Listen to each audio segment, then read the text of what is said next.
पहूर पोलिसांची यशस्वी कामगिरी। पारधी तालुक्यात जामनेर येथे बँड साहित्याची झाली होती चोरी। यशस्वी तपास लावून मुद्देमाल केला जप्त। 7 जणांना अटक, 1 फरार। पारधी तालुक्यात जामनेर येथील राहुल सदाशिव माळी यांचा बँड व्यवसाय असून त्यांच्या मालकीच्या गोदामातून बँडचे साहित्य 6,27,000 रुपये किमतीचे बँडचे साहित्य चोरीला गेल्याची घटना शुक्रवार दिनांक 22 रोजी घडली होती।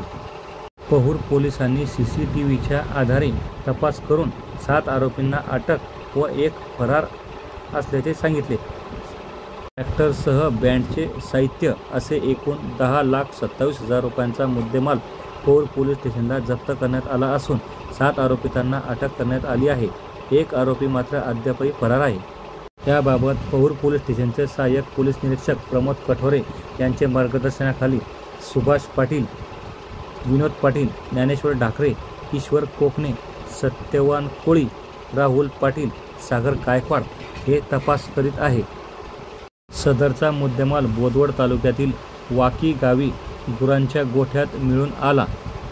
पहूर पोलिसांच्या या यशस्वी कामगिरीमुळे सर्वत्र कौतुक होत आहे। अटक केलेल्या या आरोपितांकडून आणखी चोऱ्यांचा तपास लागण्याची शक्यता आहे। श्री रवींद्र लाठे, RL न्यूज, पहूर तालुका जामनेर।